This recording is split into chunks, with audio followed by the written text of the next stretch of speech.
Good morning, church. Good morning.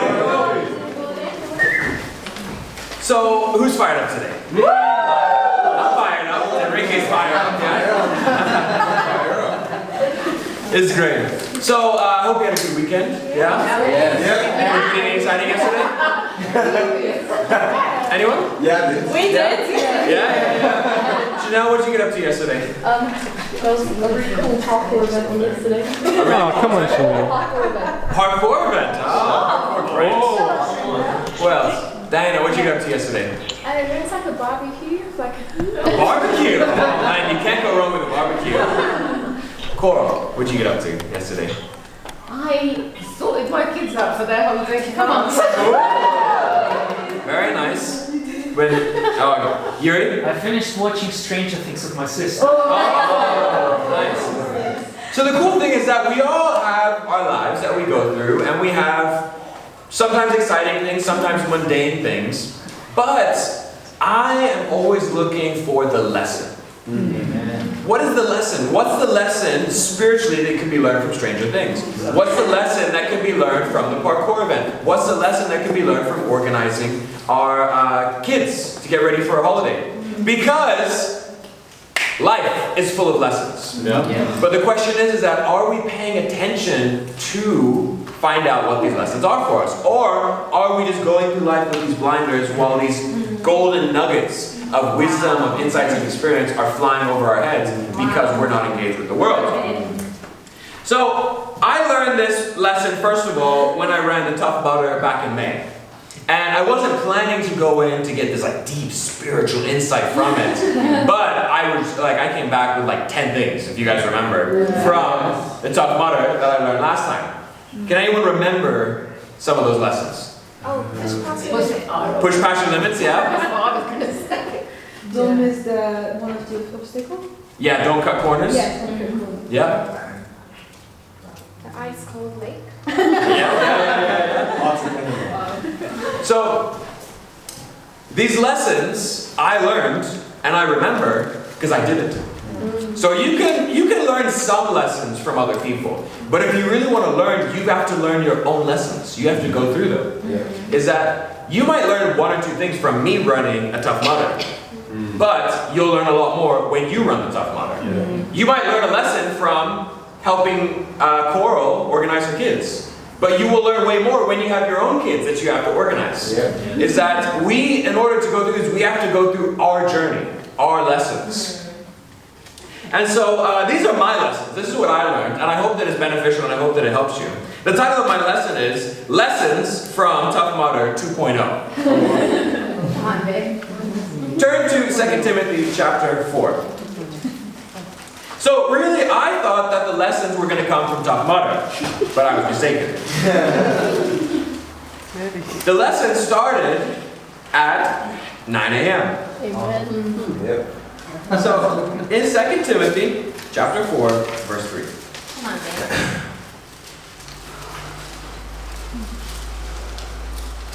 You guys there? Yep. Paul writes to his protege Timothy and says, "For the time will come when people will not put up with sound doctrine. Instead, to suit their own desires, they will gather around them a great number of teachers to say what their itching ears want to hear. They will turn their ears away from the truth and turn aside to myths. But you keep your head in all situations. Endure hardship. Do the work of an evangelist. Discharge all the duties of your ministry. For I am already being poured out like a drink offering, and the time of my departure is near. I fought the good fight. I finished the race. I've kept the faith. Now there's a sword for me, the crown of righteousness, which the Lord, the righteous judge, will award to me on that day. And not only to me, but also to all who have longed for his appearing." Paul gives these final instructions to Timothy. And he says, "Timothy, I got bad news for you. There are going to be these religious leaders that come and they don't preach the truth. Because people will no longer want to hear the truth. They're going to want to hear lies from other people. And these people are going to gather around them lots and lots of teachers to tell them what they want to hear." And we've seen this, right? We've seen this. I saw on Instagram, Carl Lentz, the top Hillsong guy in New York. It's like a Hillsong church. It's like a mega church, like 10,000 people or something like that.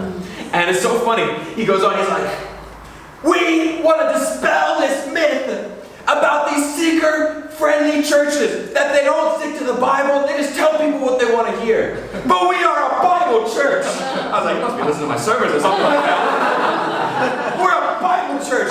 We believe the Bible. We believe in the baptism of the Holy Spirit. We believe in tongues. We believe in healings. We believe that you can walk into a hospital and you can tell a sick person to be well in Jesus' name and they will no longer be sick. We believe that you can go to a dead person and you can say to that dead person, rise in the name of Jesus, and they will raise from the dead. And it's so funny seeing the comments.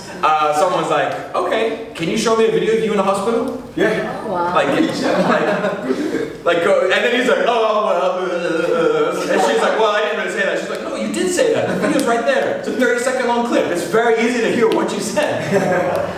But this is the thing, this is where Justin Bieber's going to. This is where you've got Kanye setting up his own church. You've got, anything goes now. And so, as a preacher, as a man of God, it would be very easy to be unsettled. Yeah. Be very easy to be disconcerted and to be upset with the level of false doctrine. Yeah. But as a man of God, I need to keep my head. Yeah. And here's a lesson for you. You need to keep your head. So my first lesson, first of 3, not 10 this time, a little merciful. So point number 1, keep your head. Keep your head. There are challenges in life. And Paul says it. He says, hey, I'm being poured out. Like, what do you mean being poured out? You're in prison waiting to be executed. That's a challenge. And yes, he writes on, he says all of his guys are tanking and falling away and preaching false doctrine and things like that. It would be very easy for him to be unsettled, for him to be upset. But he says, hey, I'm keeping my head. You need to keep your head. There's going to be challenges, but you gotta remain composed. And where did I learn this lesson? I learned this lesson from the Tough Mudder. Because here's the plan. The plan was we were gonna meet at the brother's house at 8:30. And then a brother, who will remain nameless, was supposed to pick us up at 8:30, and then we were gonna drive to the Tough Mudder. An hour and a half later, we would get there at 10 o'clock. We'd have a nice leisurely morning. We would run the Tough Mudder, we'd finish mid-afternoon, then we would go get a bite to eat, and we'd be home by dinner time. That was the plan. It was a great plan. But sometimes things do not go to plan. So I slept in, I was not feeling good, and I got there a little late. I got there about 9 o'clock, but I was like, oh, it'll be fine. I'm sure other people will be running late. Well, the sisters weren't late. They were there at 8:20. So, come on, sisters. And I was like, oh man, I feel bad. I'm 40 minutes late. Okay, well, they're cool. They're cool. They kept their heads, everything. And then the brother shows up, and we're like, okay, where's the car? Oh, I don't know. Okay, let's get the car. And then we proceeded to spend the next 3.5 hours trying to get a car? No, it was longer than that. Because it was 4.5 hours. 4.5 hours. So at 1:30, we found ourselves in Heathrow with a car getting registered. It's gonna be great, guys. It's gonna be fine. It's gonna be no problem. On the way to Heathrow, we got on the wrong bus and we went the wrong direction. That was tough. And then there were like 100 other things I don't even have time to go into about everything that could have gone wrong trying to get this car went wrong. So then we get, it's 1:30, it's fine guys, it's fine, we're gonna go. Now, I'm looking up the last start time for when we're supposed to run. And they say, so my time is 12:15. And I'm looking up on like forums and stuff like that, they say, yeah, it's generally about 1 o'clock. 1 o'clock is the last start time for the run. And I'm like, it's 1:30. And we're an hour and a half away. But it's fine, it's gonna be good. And we went, and now by this time it's 2 o'clock, and we haven't had any lunch, we're hungry, so okay, let's get some food. We go in, we get some food, we're waiting, where everyone else gets their food, I'm waiting for my food. Finally get my food, run to the car, I go, the person at KFC didn't give me my wrap. So I had to go back inside to get my wrap. Then we had to go. Then I'm trying to eat my wrap quick before we go. Then we get on the motorway and we start driving. 30 minutes later, we realized that we drove in the wrong direction.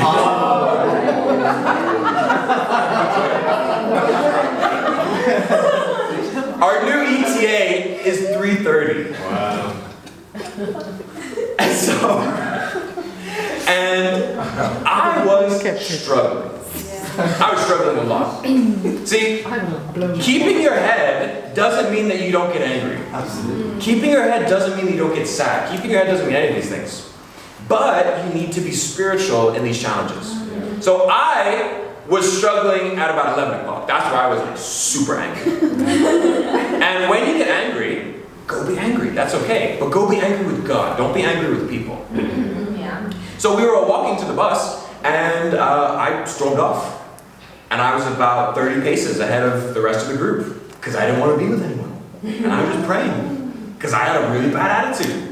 And that's okay. Yeah. When you have challenges, it's okay to have a bad attitude, but have a bad attitude with God. Don't have a bad attitude with people. Amen. Go angry to God. That's okay. He loves you unconditionally. He'll take you when you're angry.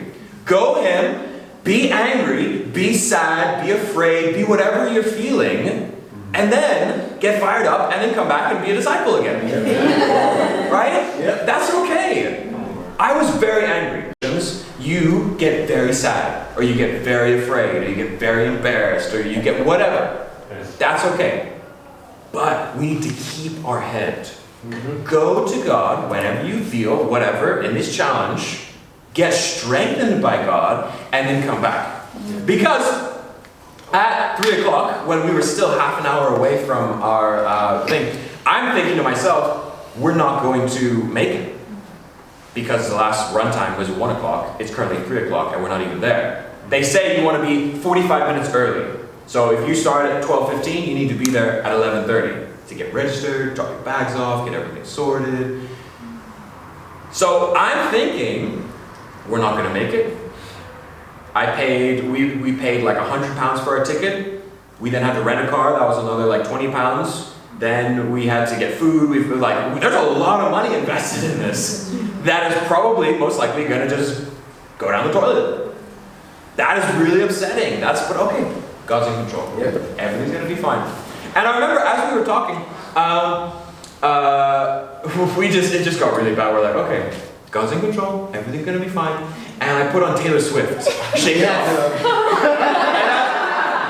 And that was when like the mood changed, because it was getting really, really bad. Like you could just feel the tension in the car. It was so palpable. And I was like, we need some Taylor Swift. We gotta fix this. We gotta turn this around. And we started singing. Like I was singing, Kiki was singing, Rachel was singing, Toasted wasn't singing.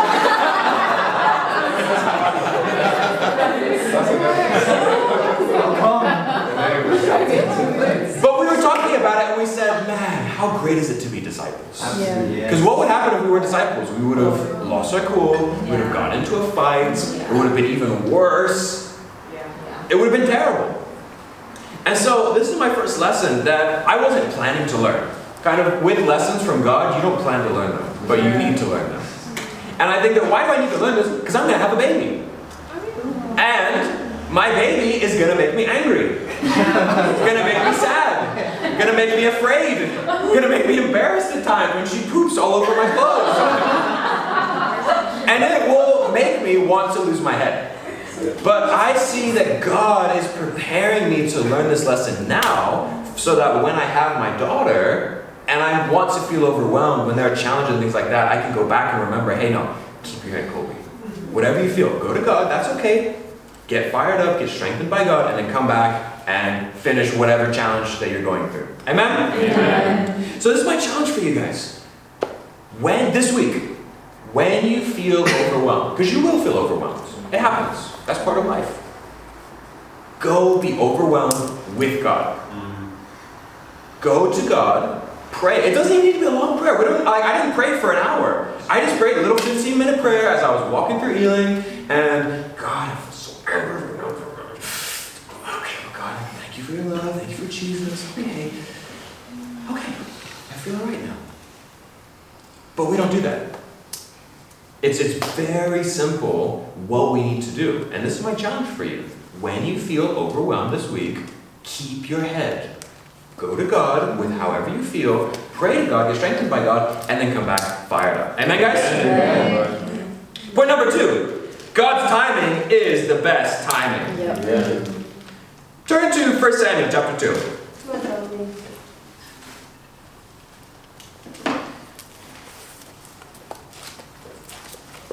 So, I want to share something that I discovered. And I discovered it at 3 o'clock in the morning, a few months ago. Actually, it was probably about a year ago.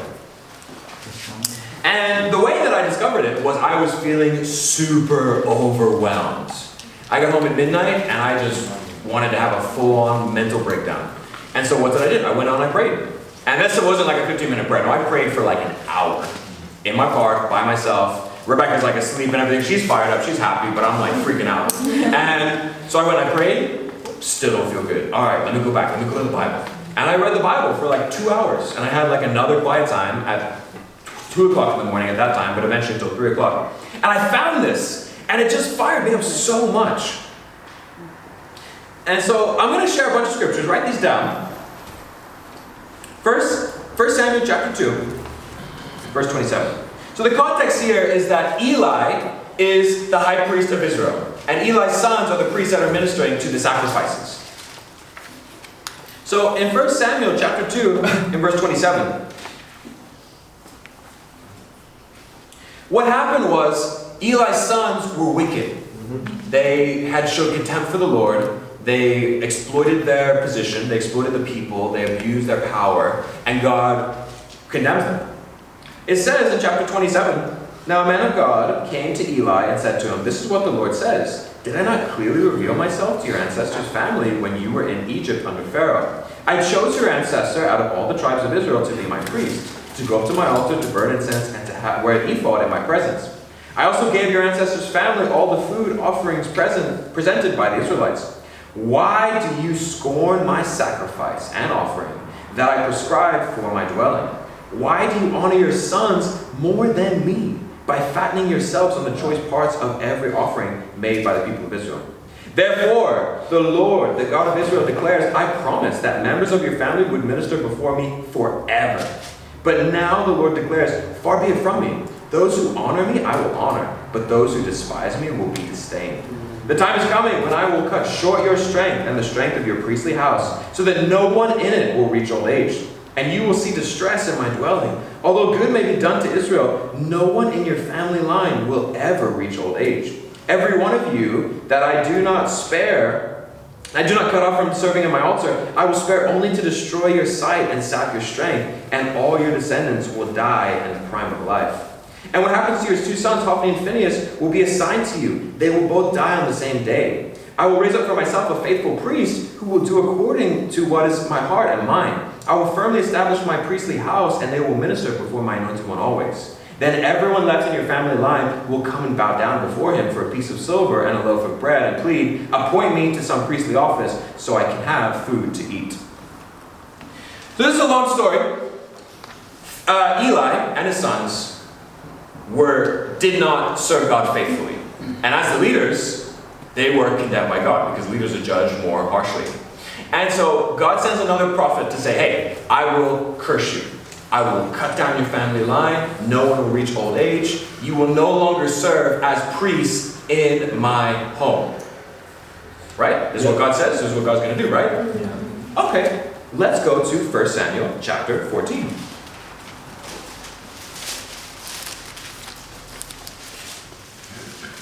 Come on, babe.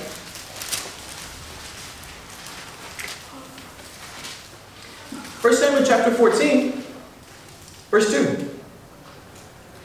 Saul's now king of Israel. So a considerable time has passed. We had Samuel all of his lifetime. Now we've got Saul as king.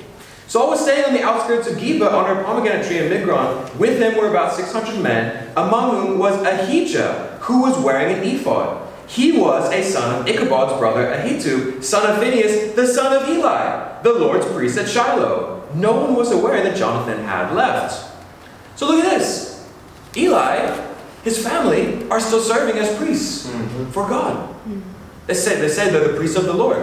And this descendant of Eli is now serving Saul. Right? Is that okay? Like, God's still in control here? Well, I don't know. Let's keep reading. Let's see what happens. 1 Samuel chapter 22.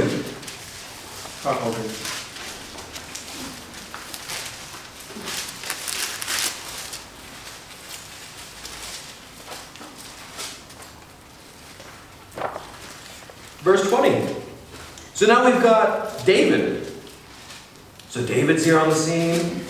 And it says, Saul comes, he wipes out all the priests. He comes, he destroys all the priests at Nob.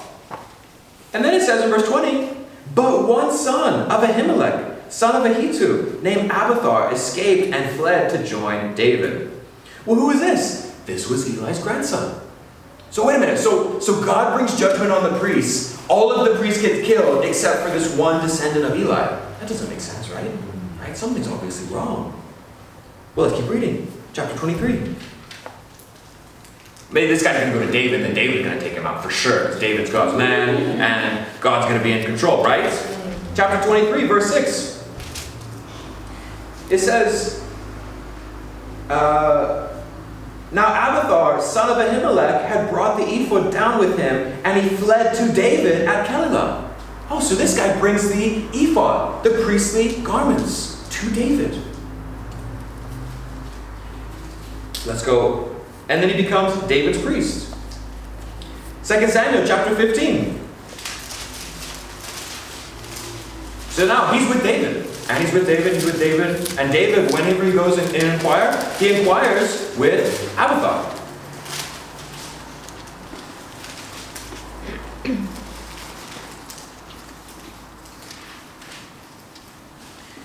Chapter 15, verse 24. This is Absalom's conspiracy. This is the end of David's kingship. Absalom comes, takes over, kicks David out of Jerusalem. David is fleeing for his life. And in verse 24, Zadok was there too, and all the Levites who were with him were carrying the Ark of the Covenant. They set down the Ark, and Abiathar offered sacrifices until all the people had finished leaving the city. So wait a minute, Abiathar is offering sacrifices to God with the Ark, with all of the priests, with all the Levites, with David right there. But this doesn't make any sense, right? Well, let's keep reading. 1 Kings chapter 2.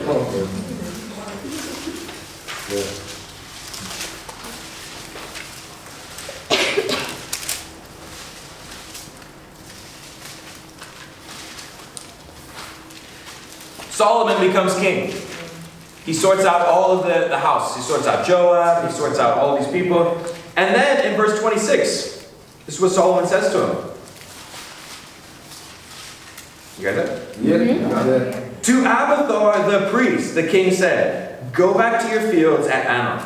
You deserve to die, but I will not put you to death now, because you carried the ark of the sovereign Lord before my father David and shared all my father's hardships.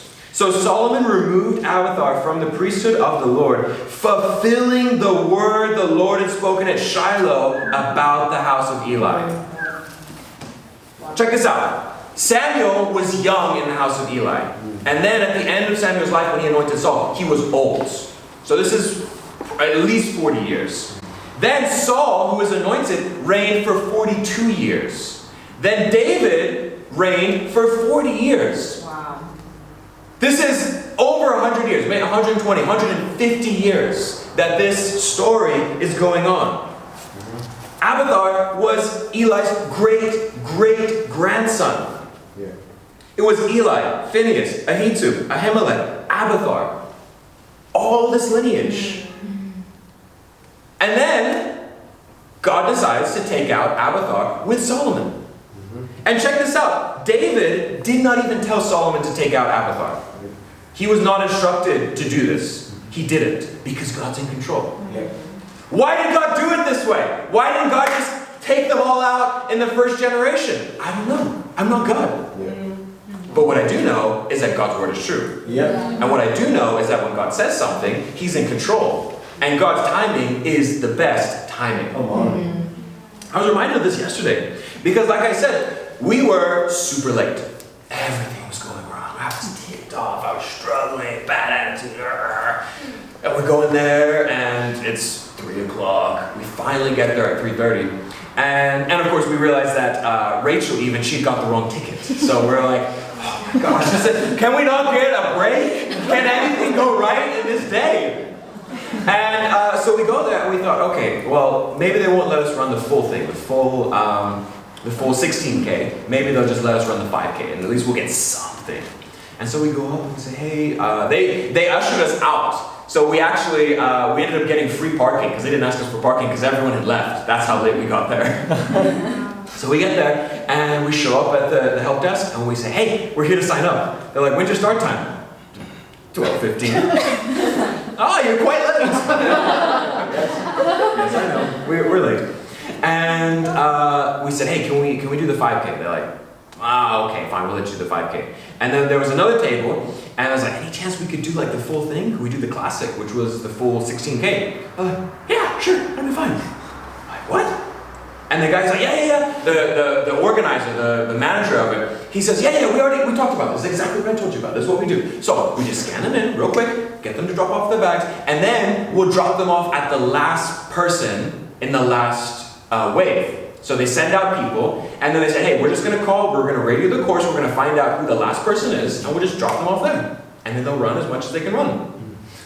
And so we got VIP, we scanned everything, we dropped our bags off, and then we get to ride in this little truck. And we're so fired up, we're driving on out there. I got my head out, I'm singing Indiana Jones. And we got dropped off about 3 miles into the course. And we got to run. And no one was around. We didn't have to wait for lines, we didn't have to trip over people in the forest. It was incredible. It was the perfect timing. Why? Because it was God's timing. The best timing. Now, I share this with you because a lot of us are not happy with God's timing. We want our timing. Yes. And when God doesn't do our timing, we get mad at God. That's true. And we start to question whether God's actually in control. Yeah. Like, well, God, but you said this was going to happen, and it's not happened. Maybe you're not true. Maybe you don't love me. Maybe this isn't what it's supposed to be. Maybe this isn't the right church for me. Maybe I need to go do something else with my life. Because obviously, you're not doing things according to my timeline. Come on, Kolbe. Well, let me help you. Your timeline is not the best timeline. Your time is not the best time. God's time is the best time. And when we trust God's time, everything's going to work out. Everything's going to be great. We basically got to run the course by ourselves. It was perfect. It was like our own private course. Everything worked out. And we even got to shave off a little bit. So it was actually like very easy. Like we're supposed to run the full thing. The first 3 miles we didn't have to run. I'm like, this is great. God wants to just give us an easy run. This is going to be super fun, super easy. And so my challenge for you, what is the area in your life that God is not going according to your timeline? The reason He's not going according to your timeline is because your timeline is not the best. And God has got something better planned for you. And I want to challenge you, be content. Know that God's in control. When I saw this at 3 o'clock in the morning, it changed my life. I was like, it's going to be okay. Everything I'm freaking out about right now, it's going to be okay. God's in control. God's word is true. It might take 5 generations for it to come true. It might take over 100 years for it to come true. But God's word is true. And I can have confidence in that. And so, I want to challenge you. When something comes up that is not according to your timeline, I want you to go back. I want you to go through these scriptures. And there's a lot more. There's more stuff. When you see actually all of the things that Abathar did for David, you would think like, come on, God, just let him get killed or something. Like, throw lightning bolts or have him get killed in battle or like. But no, God spared his life all this time to have it be ended by Solomon. And he doesn't give any explanation because he's God. He doesn't need to explain. God doesn't need to explain to you or to me why he doesn't do things the way that we want him to do it. Hey, go find your own story like this that you can go to and find strength. You guys with me? Yeah. My third and final points. Your life is not that hard. Turn to 2 Corinthians chapter 4. A few awkward laughs there. It's obviously hitting home.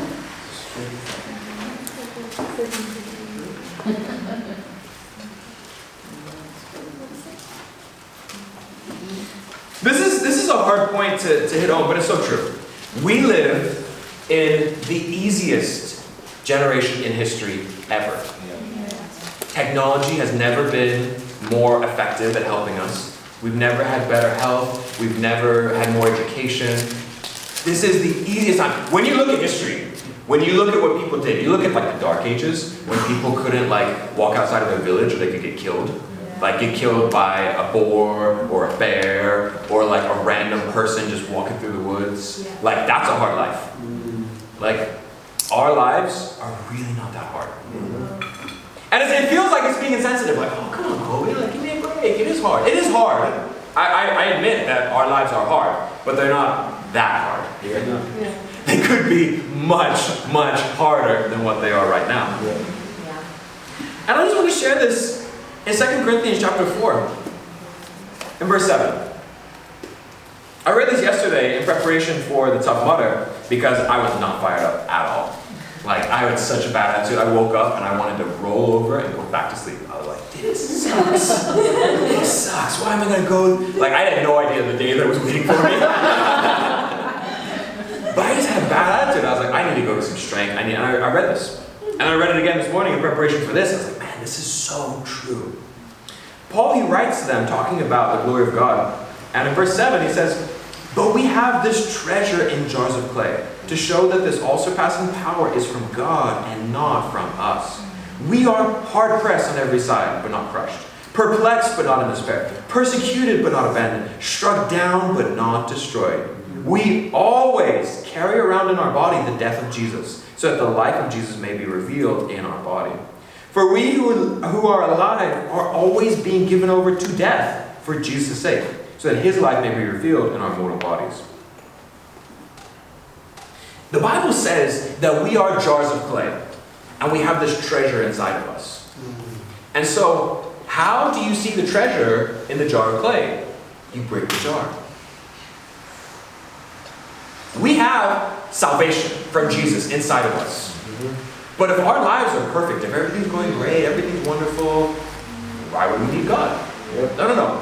Our lives, our clay jar gets broken. And through the cracks, they get to see this treasure that we have, this salvation that we have. And guess what? The more broken you get, the more you get to see the treasure. And I was like, man, this is so true. Like, we need to be a lot tougher. Because our lives are not that hard. Satan has made our lives easier. God is not the one that's making our lives easier. Satan is the one that's making our lives easier, so that way we no longer need God anymore. And he's distorting our perception, our perspective on what a hard day looks like. We think a bad day is when we need to go to work for 8 hours. 8 hours of work, and we have a boss that raises his voice at us. He spoke to us really loudly and angrily. And then on the way home, the central line was delayed. And you had to stand on the train with people all around you while someone else drove you home. Right? And then you get home, and then someone else is using your Netflix account.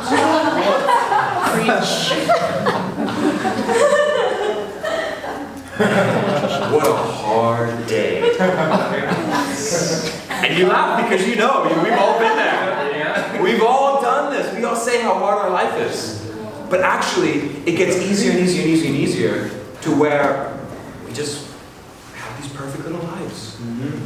And then, anytime God wants to push us, God wants to challenge us, we feel like, oh man, this is too much. And we got the opposite. We think that Satan is the one that brings hardship into our life, and God is the one that makes our life easier. It's actually the opposite. Satan makes our life easier to keep us in mediocrity. God is the one that challenges us to make it better.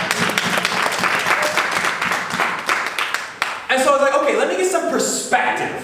What does a hard life look like as a disciple? Because, okay, if we're going to be great examples of the glory of God, if we're going to be able to project this wonderful treasure inside of us, we got to go through hardships, we got to go through challenges. And I was like, okay, well, what's a hard day look like? Okay, well, Paul actually tells us in chapter 11. Let me show you what a hard life looks like as a disciple.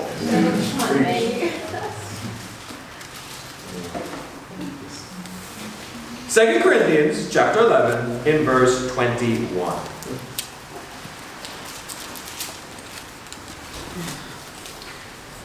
We start in the second half of chapter 11, verse 21. It says, whatever anyone else dares to boast about, I'm speaking as a fool, I also dare to boast about. Are they Hebrews? So am I. Are they Israelites? So am I. Are they Abraham's descendants? So am I. Are they servants of Christ? I'm out of my mind to talk like this. I am more. I have worked much harder, been in prison more frequently, been flogged more severely, and been exposed to death again and again. 5 times I received from the Jews the 40 lashes minus 1. 3 times I was beaten with rods. Once I was pelted with stones. 3 times I was shipwrecked. I spent a night and day in the open sea. I have been constantly on the move. I have been in danger from rivers, in danger from bandits, in danger from my fellow Jews, in danger from Gentiles, in danger in the city, in danger in the country, in danger at sea, in danger from false believers. I have labored and toiled, and have often gone without sleep. I have known hunger and thirst, and have often gone without food. I have been cold and naked. Besides everything else, I face daily the pressures of my concern for all the churches. Wow. This is a hard life. This is a hard day. So he says he was beaten 5 times, the 40 lashes minus 1. The reason why is that the Jewish tradition believed is that if you received 41 lashes, it would kill you. So what they did is they said, hey, we're going to beat you 40, but in case anyone miscounts, we're going to do 40 minus 1 to make sure we don't actually kill you. This was, how much damage can we do before we kill you? It's 40. Let's get a bit of margin, 39. That's how badly we're going to beat you. And he was beaten, not for stealing, not for breaking the law. No, he was beaten for being a Christian. He says he was beaten with rods. Imagine that, a big rod. Across your back. Breaking bones. That's what happened. He said 3 times he was shipwrecked. A shipwreck would be the modern day equivalent of an airplane crash. Because if we have a shipwreck, we have these magical things called radar and coast guards and amazing things. So if you get a shipwreck, someone's going to come rescue you. They didn't have that in the modern day. Yeah. If you got shipwrecked, you were going to die. No one was coming for you. He says he spent a day floating in the sea waiting to die. I was like, yeah, I'm just going to die here because no one's going to come rescue me. Not once, not twice, 3 times that happened to him. He says he's been pelted with stones. He almost got killed. People left him alone because they thought he was dead. This is what a hard life looks like. He says he's been hungry. Like we fast for 24 hours and we call that hunger. No. That's life. Yeah. Like, let's talk to most of the worlds. Most of the worlds don't have enough food. Preach that, bro. Yeah. And we get upset when we don't have the food that we want. Yeah. He talks about being cold and naked. How many of you guys have been stripped naked for your faith? Most likely this is in prison. What they would have done. They would have stripped him naked and dumped him in a prison cell. This is a hard life. And I say this because it gives us perspective. Yeah. I was like, I've not done any of these things. And I don't say that like because I'm this awesome preacher and everything and you guys are terrible. No. This is for all of us. Yeah. This is hardship. Real hardship. And this is what real people are going through today. Yeah. You go to India, people get beaten for their faith in India. You go to Nigeria, people get beaten for their faith in Nigeria. You go to China, people get arrested. You go to Moscow, people get arrested and thrown in prison for their faith. And Satan, he's clouded our minds to make us so soft, to make us sink to this level of mediocrity, to keep us from being the men and the women that we could be. And I say this because we need to understand that our lives are not that hard. And we can do so much more than what we're currently doing. So there's a story of this guy named David Goggins. So David Goggins was a Navy SEAL. And he decided that he wanted to run this ultra race, like the most difficult race in the world. Yeah. And he asked if he could race it, and the guy said no. He's like, no, but I want to apply. He's like, you're not allowed to apply. He's like, but please. He's like, okay, here's the deal. There's a race this week for 100 miles. Run that race and then call me whenever you're done. Now he's done 0 training. He has a week. And so he goes and he runs this race. And it was 24 hours to run 100 miles. It was a 1 mile track and you were supposed to run it 100 times in 24 hours. And he said that in the story he got to 70 miles and he just couldn't do it. He broke every bone in his body. He had like explosive diarrhea because his body was just so overwhelmed. He had diarrhea all the way up to his back, to his neck, to his head. Because he's not trained for this. His body was breaking down. He'd broken all the bones in his feet. And but he said he doesn't know how he did it, but he got to 100 miles. Wow. And there was a guy there that was running it as a part of a relay. So it was him and 4 other friends. So what they would do is they would run a mile and then they would take a break and someone else would run a mile. Now, they're all running a marathon, but it's 4 friends running a marathon, each running a marathon in the day, which totals up to 100 miles. He ran it by himself. And this guy, he was like CEO of this company, he was an entrepreneur and everything. He's like, I want that guy. I want it. So he just calls him and he talks and he's like, hey, can you come live with me? And he's like, sure. So he goes for 30 days. The first day, I think they were up in like Long Island, New York or something like that. This is in the dead of winter. And there's on the TV, there comes this broadcast. It says, freezing rain, danger, stay inside, do not go outside, dangerous for your health. And David Goggins says to the guy, he's like, get your shoes on, we're gonna go for a run. He's like, did you hear that? Yeah, I know, I heard it. And so they got their shoes on. And then they ran. And he said like they ran like 10 miles or something like that. And then as they were coming back, there's this lake out by his house that was frozen over. And there were kids like skating on it, playing hockey and stuff like that. They run 10 miles in the freezing rain. And then he took this boulder and he went over to the rock and he went over to the lake and he was and smashed this hole in the lake. And he goes out with his bare hands. He starts ripping out chunks of ice. And he says, jump in. And he jumps in. And the other guy jumps in. And he goes, okay, you got 2 minutes before your body shuts down and has hypothermia, so we need to get out right now. And he says, no, but you can't touch the ice. Because if you touch the ice, your hands are wet, your skin will, and you'll rip off your skin. So I'll get out and I'm going to hand you your shoes. And so you can't touch any part of the ice. And he came in and they had 2 minutes to get from the lake, back to the house. And that was day 1 of 30 days. And this guy, he had this motto. He says, every day, do something that sucks. And he says, that was the agreement. Every day I'm going to do something that sucks. He doesn't say 5 times a day you're going to do something that sucks. He says, then he went and he's like, all right, we're going to do pull-ups. How many pull-ups can you do? And he does like 8 pull-ups. And he's like, okay, 30 seconds, take a break. Now, go again. How many pull-ups can you do? 6 pull-ups. And he says, all right, 30 seconds, take another break. How many can you do? 4 pull-ups. 30 seconds, how much can you do? 1 pull-up. Okay. We're not leaving the gym until you do 100 more pull-ups. Love that. And they did. And he says it was just crazy. They came up with stuff. He would be at his office. And the guy, David Goggins, just followed him around everywhere. He came to the office and he would have a gap in between meetings and he says, okay, 10 minutes. How many burpees can you do?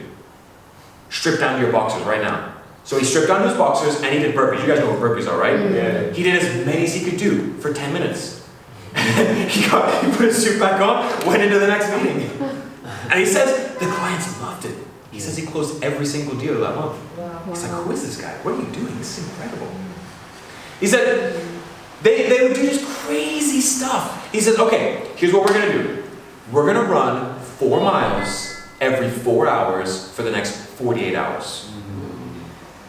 So, midnight, they go for a run. They run 4 miles. They come back. It's like 1:20. They've got 3 hours of sleep. 3 hours of sleep, wake up, do it again. And then 4 hours later, he's like, I can't do this, I have to work. He's like, oh, you know, take 2 days off work. We're just gonna run for the next 2 days, every 4 hours. And David Goggins, he has this thing. He set world records. He set world records. He has the most pull-ups. He's done ultra marathons. This guy's called the toughest guy in the world. And what he says is, he says there's something called the 40% rule. Yeah. So the 40% rule is when you reach your maximum, the maximum you could do if you did anything else, you would die. You're only at 40% of what you can really do. And he showed that. He says, hey, no, I'm max. I can't do another pull-up. You push me as hard as I can. No. You're going to do 100 more pull-ups. And I'm going to show you how much your mind limits what you're capable of. And this is in the physical realm, but we do the same thing in the spiritual realm. Yeah. We have all of these mental blocks, mental barriers for us that prevent us from doing it. And again, I'm like, okay, why am I learning this lesson? Because in a month, I'm going to have a baby. And my most difficult, most challenging day, where I am 100% maxed out, cannot do another single thing, 1 month from now will be laughable. Yep. Like, Keith is going to be like, oh, you thought you were tired? Oh, this is going to be fun. Come on, Daddy. Come on. Oh, you wanted to sleep? Nope. And here's the thing. People have children. Yep. And the world goes on. Yeah. So what does that tell me? Is that like, okay, when I become a father, like, I won't die. I actually can do so much more. I can do so much more than what I'm doing right now. When I feel like I've reached my limit, when I feel like I've reached my max, God is going to give me this opportunity of hardship so that way I can prove to myself, actually, I can do so much more. What the limit of my physical energy, the limit of my emotional energy, the limit of my spiritual energy is actually not my true limits. And I'm fortunate because God is blessing me with a child. God is blessing me with hardship and with challenges to make me grow into a better man. Yeah. But most of us, we run away from challenges. We don't want to do it. Like, I invited everyone to come, and only 4 people came. And this is like, Tough Mudders are really not tough. Nope. Because I felt a little bad. I felt like I discipled myself this morning because a few people called me early in the morning. They're like, hey bro, how you doing? Had some issues to sort out before church and stuff. Like, how you doing? Oh, I'm a little tired. Like, oh yeah, you did Tough Mudder. Yeah, bro, that's awesome. You're great, everything. And then someone else called me. How you doing? Oh yeah, a little tired. Yeah. And I was like, shut up. Like, it's really not that bad. I was like, what? Like, it really wasn't that bad. Like, we didn't even run the first 3 miles. And I was like, I expect for hardships to be so hard, and I expect to get credit for whenever I do hard things in life. And I was like, man, I gotta preach about this. I gotta share this. Because like, we run so much from hardship, when we find something challenging, we expect to get like a blue ribbon. Yeah. Wow, you went to work every day on time for a month. Wow, that's good. It's like, no. That's called being a responsible adult. Yeah. Is that like going for a run in the woods is not like world-breaking records or anything like that. No, it's just called being healthy. It's what people do. They used to do this to survive. It's called hunting. That's how previous generations and previous societies, they lived. Running through the forest for their lives. Yep. And it's like, okay, my life is not that hard. Nope. And I think that I want to help you guys with this. Think of the 40% rule. And the only way you're going to do this is that you need hardships in your life. Now, sometimes God will bless you with hardships. Yeah. But a lot of times, you have to go looking for hardships. Like I said last time. Last time, I had to sign up for this and I had to go looking for this challenge. And this time I went again, and I thought I was going to learn all these physical challenges. No, it was like mental, spiritual, emotional challenges. Physical was so easy. Yeah. We need to choose to go after challenges. And so my question and my challenge for you is, what is something very challenging that you need to do in your life right now? I did Tough Mudder. The first time, it was super challenging. Second time, it was actually quite easy. we were feeling very refreshed and energetic. We went out, had a nice meal at the pub, we were laughing and chatting, it was fine. The first time I wanted to die. So the first time was super hard, second time was pretty easy. Okay, well in Tough Mudder, that's not hard enough. I need something harder. So okay, marathon. Yeah. So I'm going to be running a marathon next year. I'm going to be raising missions in May time, running a marathon. Now, okay, first I got to train for a half marathon because I've never done that. I've never been a runner or anything like that. This is going to be something very challenging for me. But a marathon is actually a lot more mental than it is physical. Yeah. So I'm choosing, and I'm telling everyone, because what they say is, when you want to be an entrepreneur and you want to start a business, tell everyone you're going to be an entrepreneur. Tell everyone you're going to start a business. Because then you can't change your mind. You can't come back on it. So I'm telling everyone, hey, I'm going to go run a half marathon at Christmas and I'm going to run a full marathon in May. And that's something you can join. Maybe if you've never run before, start running. Maybe you've already done that before and that's easy for you, then do something else.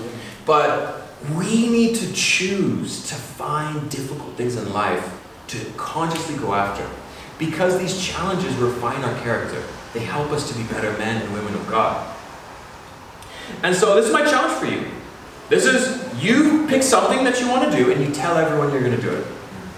And you force yourself to actually do it.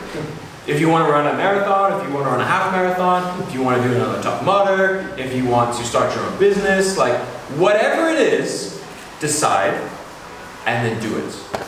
And then you will be blown away with what you are capable of doing.